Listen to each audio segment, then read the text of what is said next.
Hey guys, it's a paint party. It's official. Video number 3. Actually not. I still have base paint left and I don't want to leave it sitting overnight. So I'm just going to pour it out. That's just an absolutely terrible excuse, you guys. You're all thinking the same thing. Oh, why don't you just put saran wrap on it? Because I don't want to. Because I'm not ready to quit. So here we go. One more time. Well, maybe 2. Who knows? So let's do this. I have all my favorite colors out. I'm going to thin them a bit again. Oh, I can't. I used my cup. All right, we're just going to go with it a little bit thicker than normal. Paynes Gray. Pretty, pretty. This is FX Fireball. Kind of a mutant shift is what they call them. Very similar to folk art shift colors, almost exactly.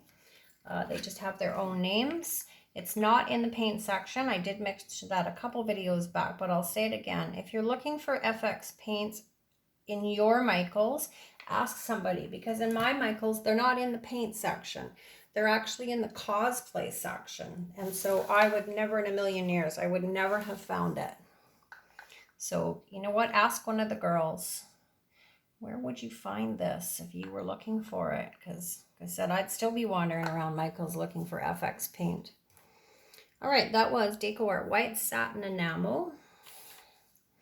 This is a little bit of PBO Iridescent Red Blue. I'm just going to use a little bit because it's pretty bold. It's almost the same colors as I had going on, but that's okay. Raw umber, guys.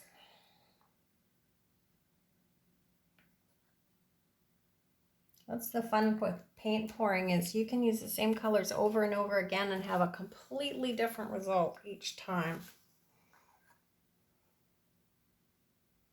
A little bit of black cell mix. And we are going to get rid of these little globs of black. I'm going to give it a quick torch.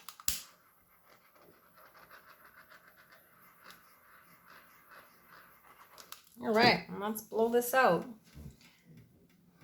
Let's move this so it's not in my way.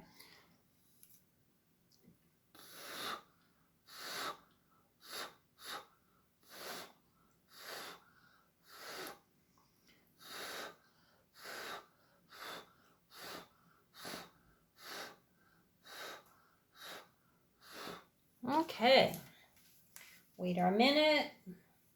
Talk amongst ourselves, play our Jeopardy song, whatever we have to do to pass this couple seconds. Waiting is awful.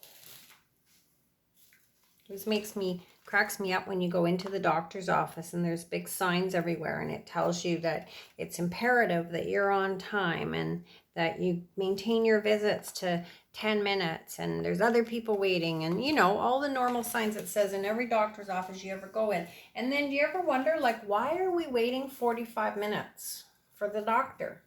Like, if everybody only has a 10-minute window and we're all adhering to our 10 minutes, why are we waiting 40? Answer me that, you guys. It's my question of the night. Drives me nuts. I've been at the doctor's where I've waited so long, I wind up like panicking because I've only put an hour in my car thinking that that's plenty. And I'm going to get a ticket. Okay, here we go. Enough grumbling about the doctor. Trick is not to get sick.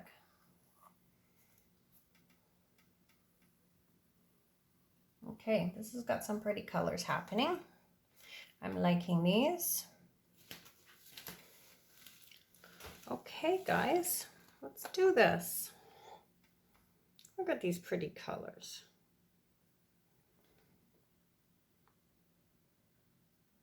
I'm going to shift this a little bit slower than my last two, just because this has potential for being really quite pretty.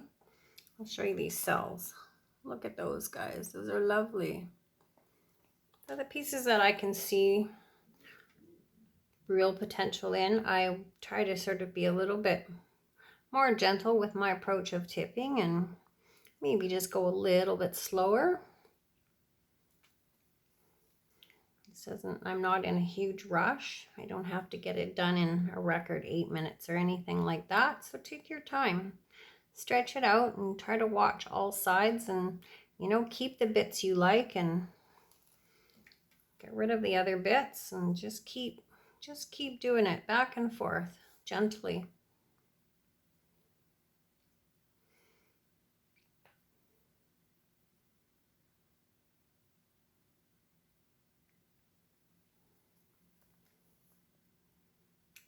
My colors are definitely Raw Umber and Paynes Gray. Those are sort of two of my favorite colors in the color box. They do the coolest things. They both make pretty shadows. They add incredible depth. So if you've never tried them, get yourself some Paynes Gray and Raw Umber. Paynes Gray is not, I'm not as picky. Raw Umber, I really, really like Pabio. It's this almost a mushroom, like a dark mushroom color. It's definitely my favorite. That's not what this is. This is Liquitex. It's pretty, but the Pabio is nicer, I think. Depends where I go. Sometimes if I go to the art store, I can get what I want. If I go to Michael's right now, I just have to take what they have because their stock is almost depleted every time I've gone in there. Which, of course, they say we can blame COVID for that.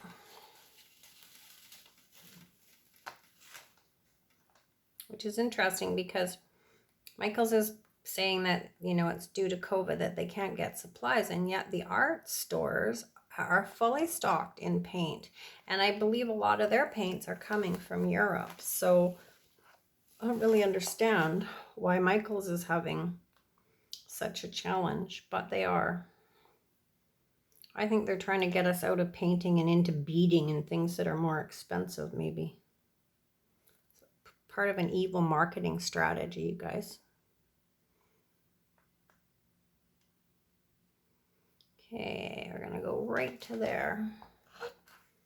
And then we're gonna come back. I can feel by the weight of this. Once you guys start working with tiles and things, after a while, you can feel by the weight of it that you have too much paint. And you'll just know. You'll just know that you need to take some more off. I don't really want to with this piece, but I don't have any choice. So I might wind up with more paint coverage than I want, but that's just the way it goes sometimes. It is pretty though.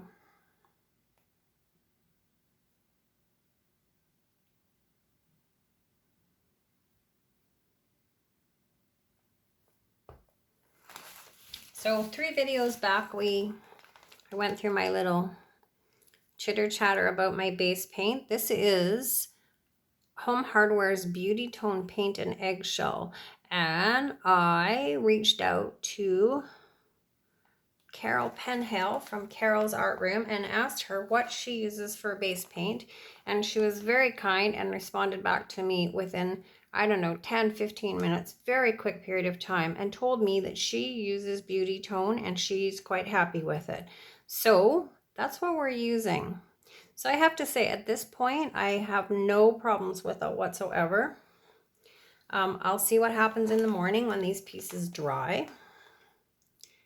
But it seems to be working quite effectively. All these little pimply things that are popping up is not the paint, it's me, because I did mix water and I obviously didn't get all the bubbles out. But I'm liking what it's doing at this point. So that's it, you guys. I'm not modifying this piece. I'm going to bring you down. We're going to try to catch, oh, fiddle-dee-dee. We're going to try to catch a few of these little bubble things. And I'm going to bring you down and take a look, and you're going to see why we're not going to modify it. Because it's pretty, just as is. And needs nothing. So here we go, my friends. Look at that. Look at that. See, sometimes composition just works, you guys. It doesn't always work. It doesn't always work for me. The last 2 pieces, yeah, they're just all right. But this is pretty. This has some special things for me.